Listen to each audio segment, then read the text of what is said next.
Welcome to Rainbows Are Circles, a podcast exploring human potential and everyday wonder.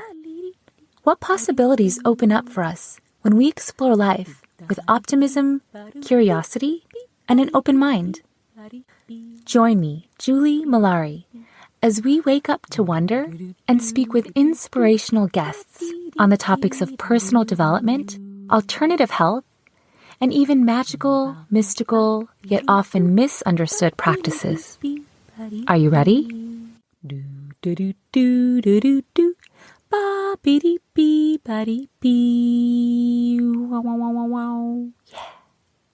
Good day, my friends, and welcome back to Rainbows Are Circles. Today we're discussing core wounds and why it's so important to acknowledge and heal painful experiences from our past. When someone has gone through a hurtful or traumatic situation, it needs to be processed and tended to. Otherwise, the painful energy of that experience often remains stuck in our emotional bodies and in our subconscious. And that stuck energy can show up later in our lives as unexplained fear, anxiety, anger, or feelings of confusion and unworthiness. We may perpetuate the cycle of trauma by hurting other people because we haven't healed and we're so hurt ourselves. We may be triggered by certain situations and not even know why. For example, if you were a victim of neglect or abuse as a child and you never received therapy or had the opportunity to process and heal those experiences, then as an adult, you may find it difficult to trust people or to even just be in relationships. Core wounds can also arise from seemingly trivial experiences.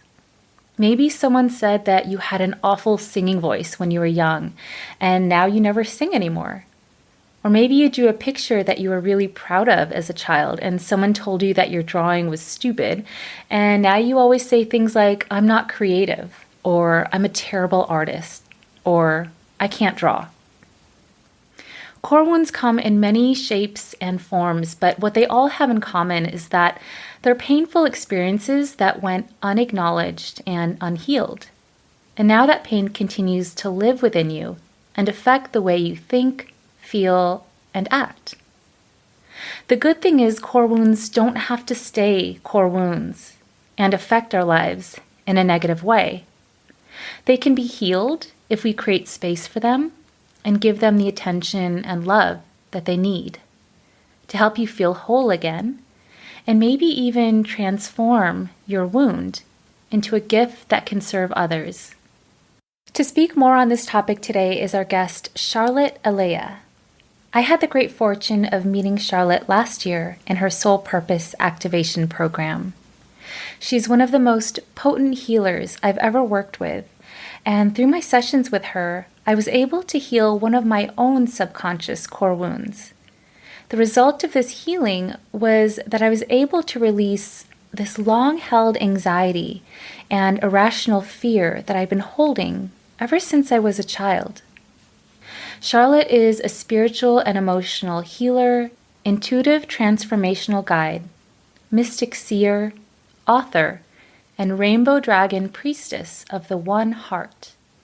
She is on a mission to awaken souls to their healing paths and to guide them in the transformation of their core wounds into their most profound gifts. She is professionally trained as a clinical psychotherapist, intuitive reader, and sacred space holder. You are in for a treat today, my friends, and spoiler alert, Charlotte guides us through a heart-opening practice towards the end of the episode, and you'll be able to experience a mini healing session with Charlotte that will leave you feeling relaxed, centered, and tuned into your heart. Before we jump into today's show, make sure you subscribe to the podcast so you can be updated whenever a new episode comes out. Also, if you've been enjoying the show, please leave a rating and review for the podcast on your favorite podcasting player. This affects the algorithms of the platform so other people can find the show more easily. Lastly, if you're loving Rainbows Are Circles and would like to get bonus content, early access to the episodes, guided meditations, and even exclusive discounts on the services from some of our guests, join our Patreon membership. You may notice that, at least as of today, I don't have any advertisements on my website or podcast. This means that the only source of funding comes from my dearly beloved Patreon members. If you'd like to join our membership, please visit patreon.com/rainbowsarecircles. And without further ado, let's jump into today's episode.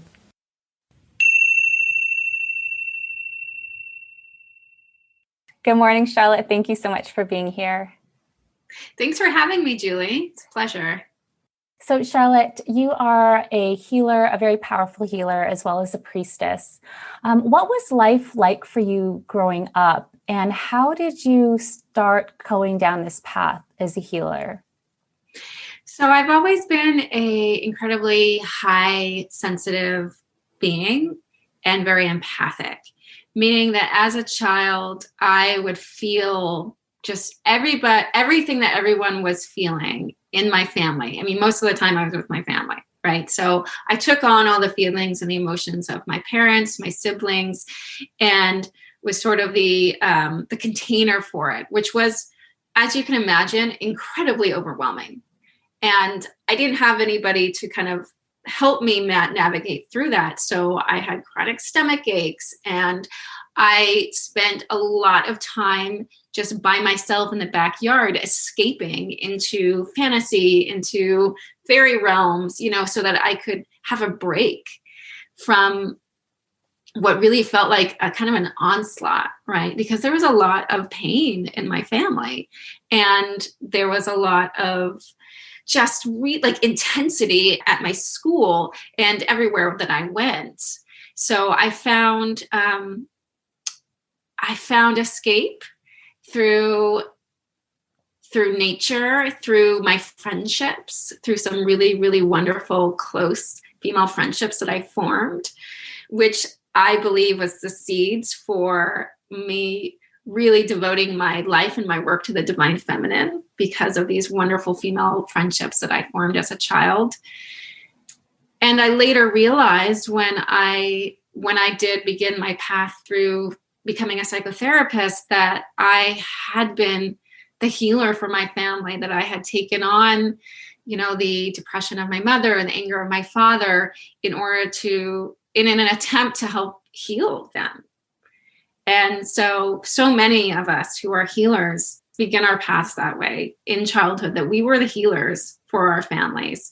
And then we have to almost unlearn it to relearn it again, right? Because to be a healer, not because we have to, not in order to receive love and a sense of self-worth, but because that's who we are, because we are passionate about it, because we believe in creating a world that is more compassionate, more kind, more loving.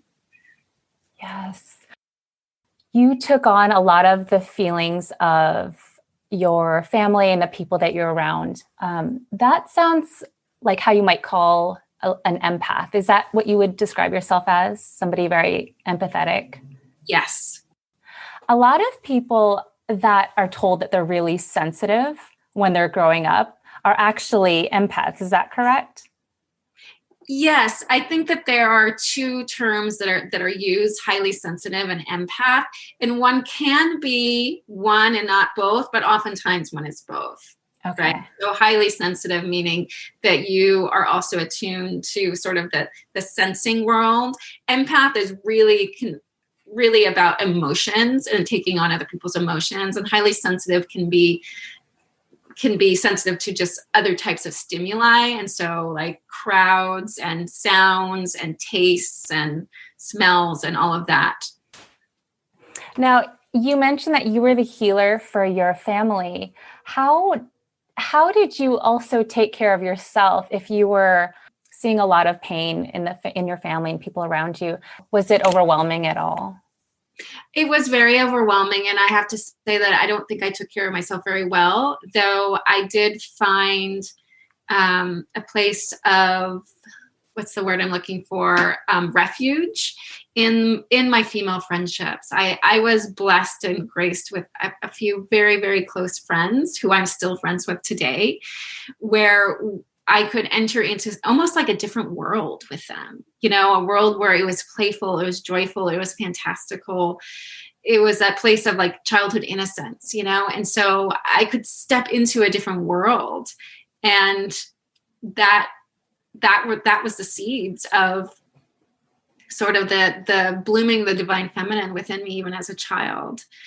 Though I have to say, in a lot of ways, I didn't take care of myself. And that's why I moved into adolescence and then adulthood with a heavy amount of depression and just darkness and shadow that I'd carried over, because I was just constantly carrying other people's pain. And I didn't realize it. When you're a child and you're an empath, you don't know consciously what is happening. You're simply just kind of filling the role that is created for you in order to receive love, in order to receive self-worth, in order to belong.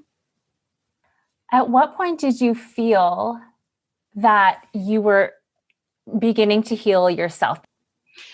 It really began when I started training as a psychotherapist. I began simply out of this place of like self-identity. I'm a healer. I'm supposed to help people. This is the road to help people, right? It was sort of just like a script that I sort of inherited from childhood. But when I started to train and then started also being in like seeing a psychotherapist myself, that's when I began to see how much I was in need of healing. And that's when I realized the real reason I'd gone into that field was to heal myself, to understand myself, to find some kind of how to navigate the world without the sort of load of emotion, heavy emotion and shame that always sort of haunted me. What do you think is the greatest cause of people suffering? I believe that it is separation. So I think that separation is the sort of core wound of us all, of all humans. And separation from, you can label it several different ways. You can say separation from one another, separation from our planet, separation from our souls. But really, when we live and we orient ourselves in our sort of wounded ego, we feel we are in this illusion that we're separate from one another. And when we connect to a soul-centered reality, we realize we are all connected. The separation is an illusion and it creates pain. So I believe that it is that the greatest work we can do is in healing that wound of separation and coming back to our essence, our soul self, which is oneness, with all, with source, with the earth, with one another, with all of that. And I talk a lot about the frequencies of love and compassion, and really those frequencies are a coming together rather than a breaking apart. To heal is to come towards your wound. It's to love your wound into wholeness. Yeah, I think, even just like if you look at any major problem happening in our world right now, like racism or, this divide between Trump supporters and non-Trump supporters, it's like the basis of that, of us not being able to understand each other and of all this conflict, is that we're all different and separate from each other. And that kind of spurs this anger and this lack of understanding and this lack of compassion, when if we were all to just try to understand each other and see from each other's perspectives and recognize that we're actually all part of this one whole, then I think a lot of that anger and that charged energy would just dissipate a little bit. And I think we have to reconcile the anger. I mean, I agree with you. And I think that it's really all caused by pain. And so human beings are very, very good at sort of creating separation even from their wounds. And the way that we do that is we project them onto other people. There's a word that I often use, which is the shadow, right? And some of your listeners might not know what that is. The shadow is all the denied parts of ourselves that we put in our unconscious. So we don't want to acknowledge. And human beings are really good at taking all that stuff. And then it's called projection, where we then see them in another person. When we are carrying within us shame and self-hatred, we then see all of that in the other. And we then react as if that other person hates us, fears us, and that creates that separation and that utter combat. And so to heal that, we have to do the bravest thing that we really don't want to do, which is to confront those shadows within ourselves. We have to confront our shame, our self-hatred, all of that. And that, let me tell you, is no easy work, but it is very, very necessary for this world. And it's really very, very powerful. So would you say that healing first begins with just healing our own inner wounds? Yes, absolutely. There is a radical shift and transformation right now of what it means to be a healer, because to be a healer means that you heal yourself. And it is in healing yourself that then you are able to guide others in healing themselves. Because you can never heal in someone else what you have not already acknowledged and healed within yourself. I really, really, truly believe that. So yeah, it is a radical transformation of what it really means to be a healer. So how do you guide, if somebody were to come to you that was wanting to heal some of their core wounds, how do you help guide people through that process? Gentleness, softness. So it's really, really not a pushing experience. It's really going back to sort of the feminine, divine feminine way. It's really about creating a safe and stable and compassionate container for it to happen. When you create the space and you say, anything is going to be accepted here, everything belongs. And that's what sets that container. All those parts of you want to come out. Like the wounded parts of oneself want love. They want kindness. They want acceptance. If you feel haunted by a wound, it's because it's trying to show itself to you because it wants to be healed. And so it's really about creating that container and then simply just holding it with love and compassion. And this is work that it is really, really powerful work that is simple, and yet very few people fully understand and can do, because, as I said earlier, as we were talking earlier, you have to have gone there yourself. So you're not running away from the pain that's coming forward within another person. You are if the healer is the space holder, is holding that space of, you can hold this, we can hold this, we can love this. We don't have to run away. And all those monsters within you reveal themselves to be scared little children. That's really what happens in the healing moment. All those parts of yourself that you're scared of, you realize are scared little kids that just want to be held, that just want to be loved. And that's a really powerful, I like to use the word alchemical moment, that all that darkness simply is transformed in a moment through love. Would you be willing to share an example of maybe one of your core wounds and how that turned out to be a wounded inner child that needed to be healed and loved? Yeah, so the way that my core wound of separation has sort of revealed itself throughout my life is through the wounds of worthiness. So really feeling unworthy. And this to me is a separation with my soul self. My core wound of unworthiness was very, very much connected to a mother wound of my mother suffered from depression throughout my childhood. So she was never fully emotionally available to me.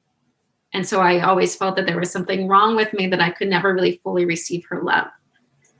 So that journey for me was learning how to connect to the mother within me, which is the great cosmic earth mother, right? And so really learning how to tap into a greater mother source within the greater collective.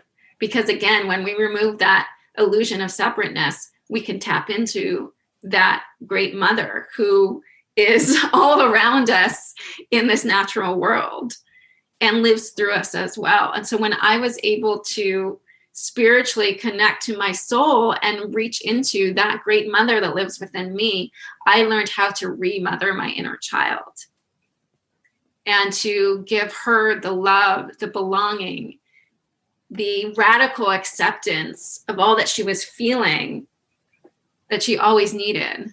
Because another aspect of that empath child was when I would just start to feel so much and I'd get so upset, my family would get so frustrated with me because they didn't understand what was going on.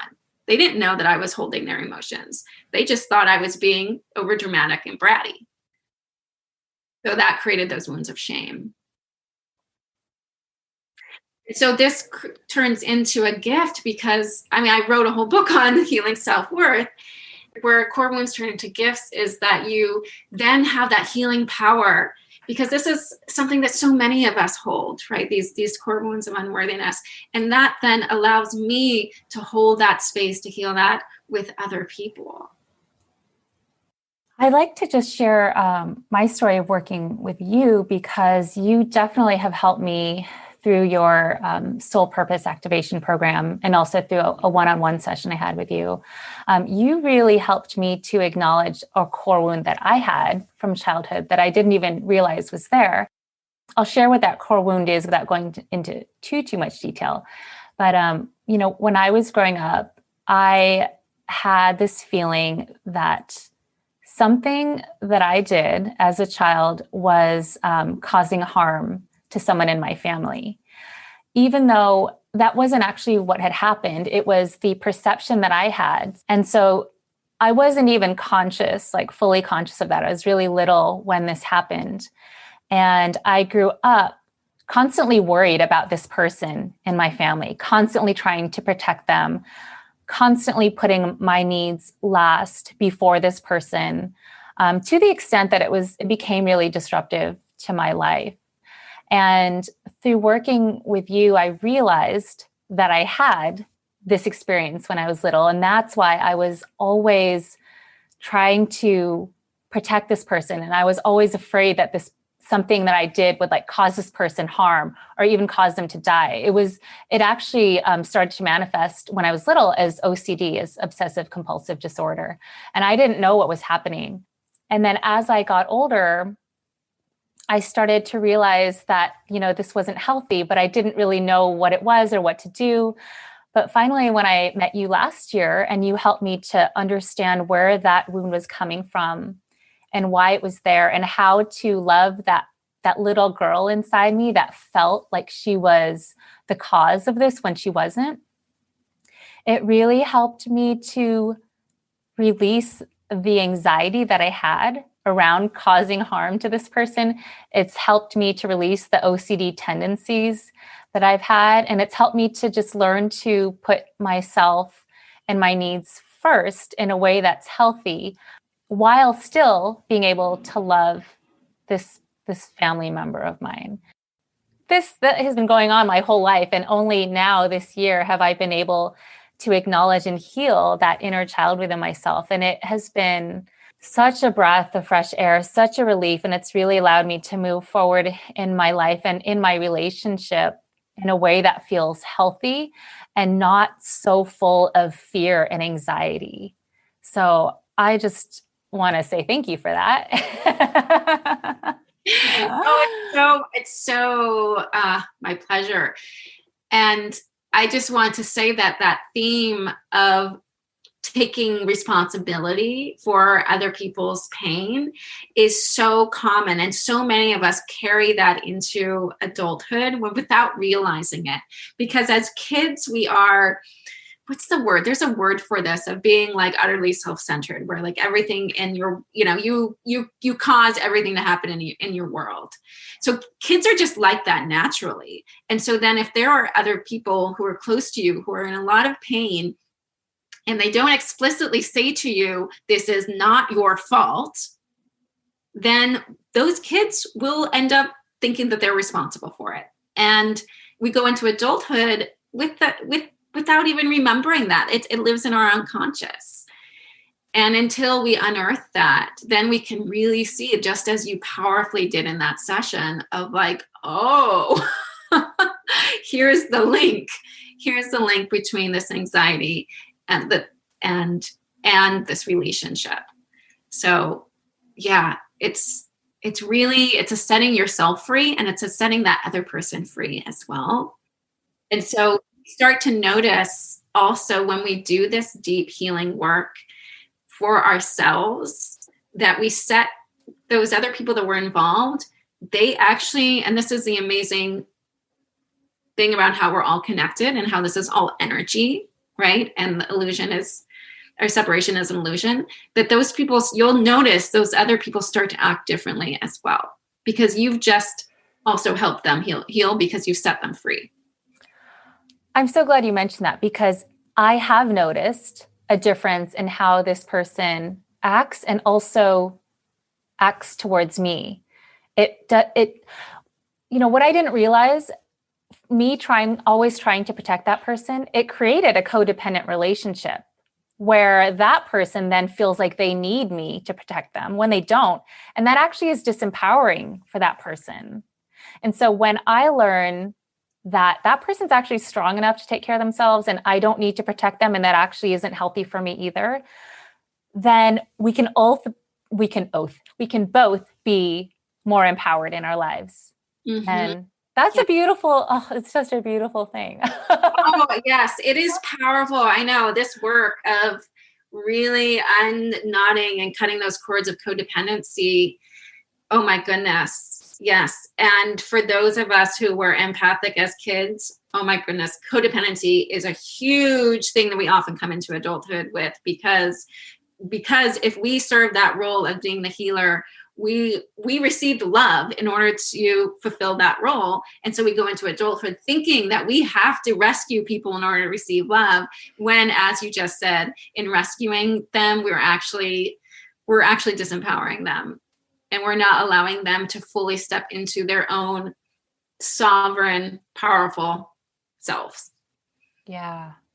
Yeah. Oh, so good. I actually have a question about, so you created the Soul Purpose Activation Program, as well as something called the Soul Print. How do you come up with the ideas for these programs? Like, do you feel like you just think of them, or are you spiritually guided to create them? How is that process for you? Each one is a little bit different. For the Soul Purpose Activation, that was a deep soul calling, and it evolved into many different forms. So that one I received when I was in a place of really doing some spiritual deep connecting around that core wound of separation. Like, I was really being shown. So I do a lot of work, healing work and spiritual work, in my dreams. And so I had received this incredible message from the great Mother Earth herself, around the core wound of separation and how it is plaguing humanity. And I asked, what can I do? And I heard the message, show people their soul's purpose, which is really to heal, right? And as you learned, as you moved through the Soul Purpose Activation, it was really a healing journey. And so I got up, and it was actually Christmas morning. It just happened to be that Christmas. And I began to, it just all started coming through me, the 4 pillars of the soul purpose activation, the sacred geometry, and how they were all connected. And I began to offer the soul purpose activation to my one-on-one clients as transmissions. And that were written and that we would talk about in the sessions. And then I started to feel the calling that this could actually be a group journey, that I didn't have to channel this for my clients, that they would be able to receive them themselves through me holding this space. So that's how the iteration that you participated in came to life. Okay. So it's kind of, when you say channeled, for people that are kind of new to this, does channeled mean that you kind of received it from a spiritual source? Yes. So channeling really means it's that you're clearing your mind. It's not coming from your thinking cognitive brain. It's coming from an intuitive space.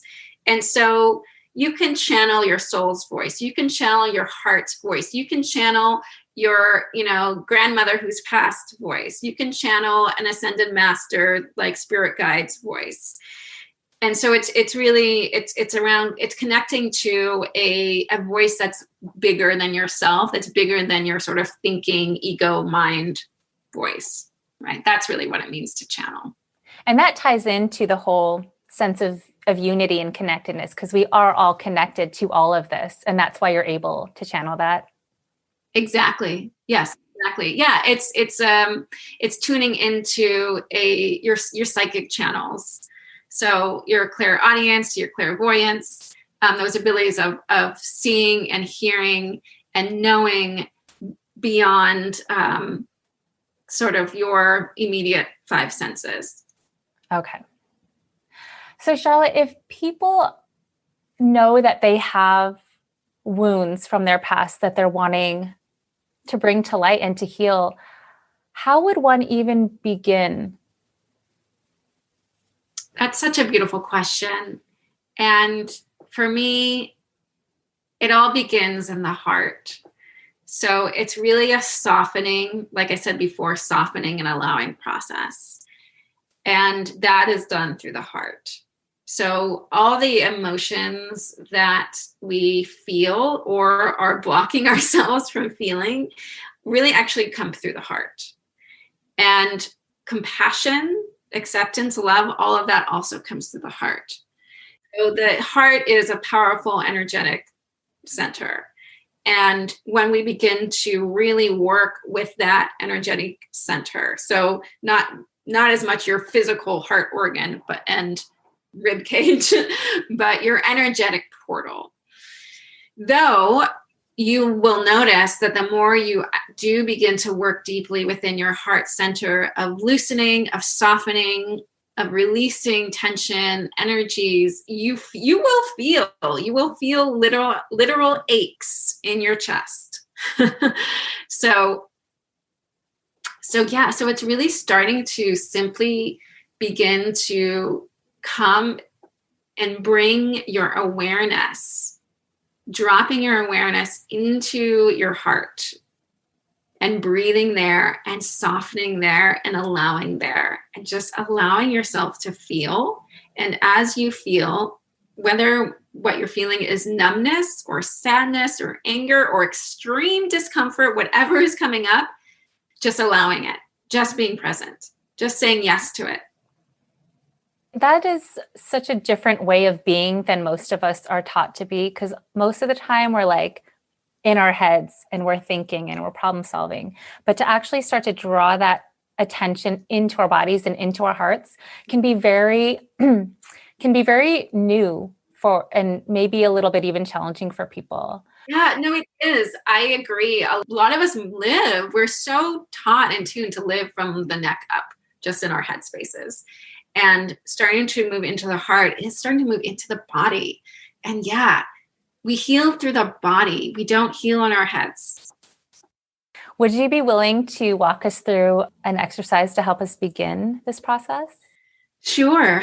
Yeah. Okay. So to begin, I invite you to sit down or just if you're standing somewhere, just taking a moment to pause what you're doing, putting things down, closing your eyes, feeling your feet or your seat against the floor, the ground, your chair. And just take a breath in and out, just to release whatever tension you may be feeling, just coming into the present moment. It can feel so good just to sigh it out sometimes too. Yeah. So as you come into being more present within your body, just start by just putting a hand on your heart. Do left or right hand, it doesn't matter, either one. If you have access to it, put your hand actually on the skin of your heart, so underneath your shirt. So just feel that skin to skin contact with yourself without, placing it too hard, and just really start to feel your hand on your chest and your chest on your hand. And just say to yourself, I am here. Hello. Greet yourself. And with the skin to skin contact, begin to bring your awareness just into the center of your heart, and just begin to breathe into your heart center, your chest. Feeling the rise and fall of your breath. Maybe even feeling a little bit of your heartbeat, your pulse. And now begin to drop your awareness just a little bit deeper beneath the surface of your skin. And this is where we really allow our imagination, our mind's eye to expand and just to witness. It's a powerful word, witness, which means simply to watch and see and listen without judgment. Just to be aware. So just begin to witness for yourself what you are feeling beneath the skin of your heart center. And whatever you are feeling, just create space for that. Whether you feel some frustration, impatience, accept it. Whether you feel some sadness, some longing, some tenderness, whether you feel a sense of emptiness, whether you feel numb, whatever it is, just simply allow. And as you're allowing, continue to breathe, and with an intention to soften.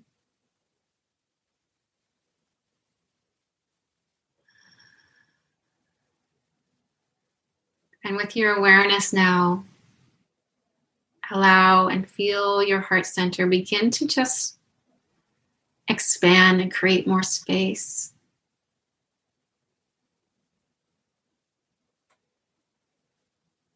And as you expand within your heart center, your awareness going deeper into your heart, continue to simply hold space for yourself and allow yourself just to feel and witness.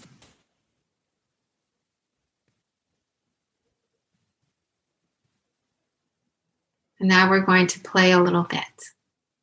So now within your heart center, with this space you've provided, I want you to place within your awareness somebody who you love unconditionally.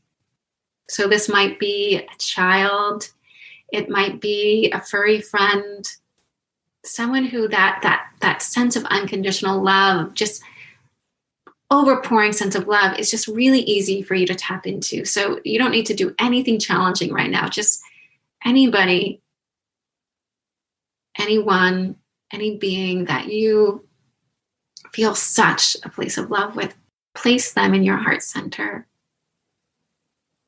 And just begin to feel and send them love.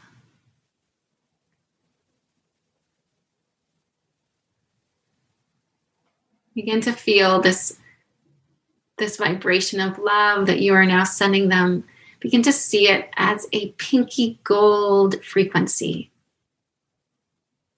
So begin to fill your heart center with that pinky gold light.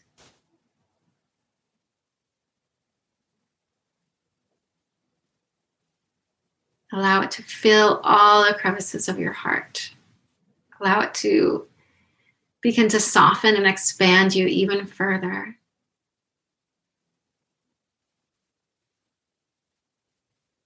Allow it to fill the crevices that may still be in shadow and darkness in your heart. Allow it to create more space, more acceptance for all that you're feeling to arise. And as it arises, fill it with that pinky gold love.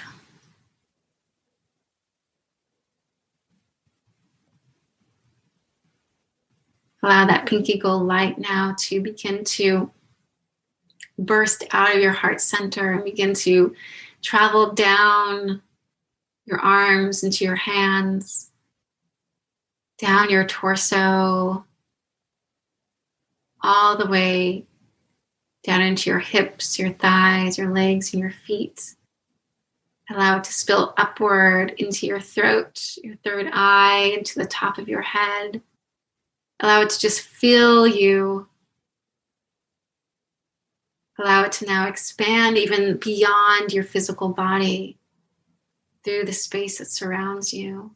And allow it to simply expand and grow to however far it desires to go at this point. If it doesn't want to go beyond your heart, accept and love that. Be witness. If it wants to keep growing and filling your entire room, your home, your neighborhood, the whole state, country, and planet, just let it keep flowing and flowing. Allow the light, that love, to flow wherever it desires to go.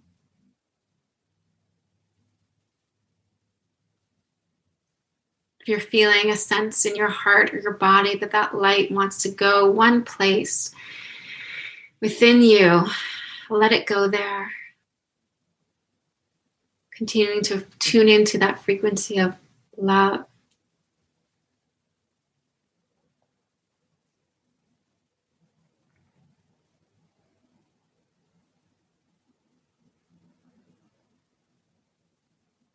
And now when you're ready, bringing awareness back to the hand on your heart and the surface of your chest, taking a deep breath in and out, feeling your feet on the floor and fluttering your eyes back open and coming back to this present moment. Welcome home to who you are.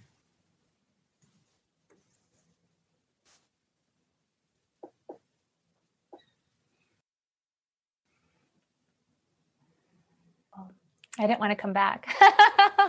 I know that when I go into those meditations, it really kind of just takes us on a journey. So thanks for all of you who are listening, who went along that journey with me and us. That was so wonderful. I immediately, well, maybe after like half a minute of connecting with my heart and just bringing my energy into my body, I just felt like a softening, and I was breathing more deeply. And I just, whenever I do these interviews, I get kind of nervous, and then I will like be in my head about how I'm doing and if I'm asking good questions. And then when we did that exercise, it was just like, Julie, just soften and just move from like your heart. And that's all there is to it. We get so in our heads sometimes, and we sometimes are really hard on ourselves. And really, we just need to hold ourselves with like softness and love and compassion, and just know that we're doing our best and we're creating beauty as long as we're doing that. Yes. It's so true. And what you just shared is such an important seed for us all to continue to plant. Almost like every day, I am doing the best that I can. I was doing the best that I could. He is doing the best that they can. You know, really sitting with that truth, because that is the core truth of every single moment. We really are always doing the best that we can. And that softens, that creates that space for allowing ourselves to just fully arrive, to be loved in all the parts of ourselves. Yeah, because isn't that what we all just want? It is what we all need. I did I haven't shared this publicly before, but I'll share it here. So I did a plant medicine ceremony over the holidays. I'm not going to share what plant because this is public, but it took me on a deep healing journey into my humanity. And I went to the core wound of my unworthiness. And what I felt and saw there was how deeply I needed love. And I connected to how that is what we all just really need, is we need love as humans in our human selves, divorced from our souls, right? Our souls, yes, give love, receive love, but also have a lot of other agendas. From our human perspective, we simply need love. Yeah. Thanks for sharing that. That reminded me of, I watched this documentary called The Prison Within. And actually I interviewed one of the people that helped to create the documentary. His name is Troy Williams. And the documentary follows this program within California State Prison, where they are trying to help some of the inmates heal and process the wounds that may have caused them to commit the crimes that they committed. And oh my gosh, it is such a powerful documentary because it's what we just mentioned. Like, everybody just wants to be loved. And when people are young and they aren't receiving the love that they so deeply desire, or when there is so much pain within their own families that they can't receive the love they desire, or they've been abused, it just triggers this cycle of unworthiness, sadness, hurt, and trauma. And it just goes and goes and goes until people are actually able to heal themselves.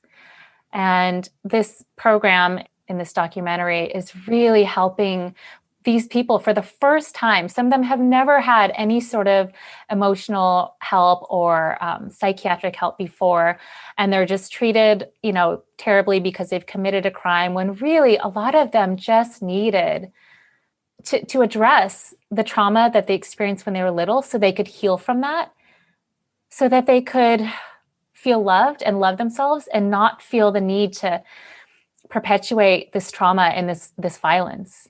And that's what you do as well, Charlotte. You really help people to address wounds that may have surfaced, that may have been created, especially as young children. And you help to bring those to light and to show people ways in which they can heal that, so that they can live with more peace and more joy and more love, and then send that energy out into the world every day. And so I really just honor the work that you're doing, and you are such an effective and wonderful healer that I've had the pleasure of working with. And I really thank you for that.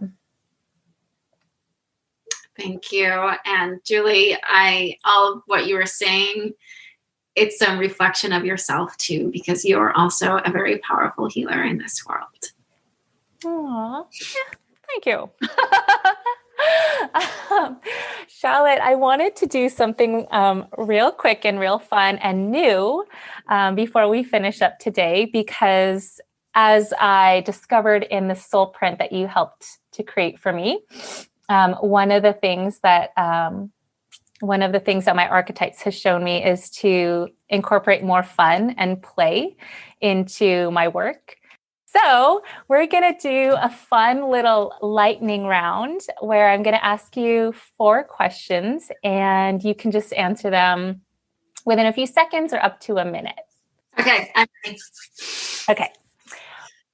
So 2020 was challenging for many different reasons, but a lot of great things came out of it as well. What is something wonderful that happened to you in 2020? Collaboration. So as you experienced with the soul purpose activation, I got to collaborate with 2 other very powerful healers who have both been on your show, Anna Bazarnaya and Susan Vichik Johnson, as co-space holders. And it was just an incredible experience of synergy, of having our medicines come together. And the experience of flow that I experienced in offering my work while in collaboration was so powerful and such a gift and such a joy. Yeah. And you all were an amazing team together. I must say, you complement each other so well. When you're having a rough day, what brings you back to center? Well, as we mentioned, the heart meditation, and also I would say laying on the ground, like whether I'm outside or inside, like full, just all limbs splayed, completely, utterly on the ground, and just breathing and just feeling the earth beneath me. And then usually I'll come into my heart. Oh, that's a good one. All right. So 3rd question, do you believe in magic? And if so, what is magic to you? Oh, yes. I believe in magic. I feel like my work is magical. Magic is embracing the absolute wonder and mystery of our universe. It's in seeing yourself as just a little part in such a huge, grand plan, and the awe and wonder of not knowing all of that, and yet knowing you're so held in it. That's magic to me. If you could be any animal, what would it be and why? Okay, I'm going to cheat a little bit on this question. It's not an animal that lives on this earth. So I would be a dragon. I don't know if you know this, but many people know this about me. I mean, I call myself Rainbow Dragon. So you probably, that's how I end all my emails. So I very much closely connect with the dragon medicine, dragon essence. And I actually, in order to bring myself into my full power, I will actually call forth the archetype and energy of the dragon within myself. Dragons are just magnificent cosmic beings that are so full of joy and so wise and badass at the same time. They are badass. Oh, I love that. And dragons, I mean, I think it's fascinating that dragons show up in throughout the world, throughout different cultures. And so it's like, how did everybody know that dragons were alive, even if they're not here? But do you think that dragons exist in another realm, or how they do? Okay. Yeah, I will be fully honest with your audience. I believe that dragons do exist. They're just not physical beings, but they are spiritual beings that have come as guides for humans through all cultures, through all time.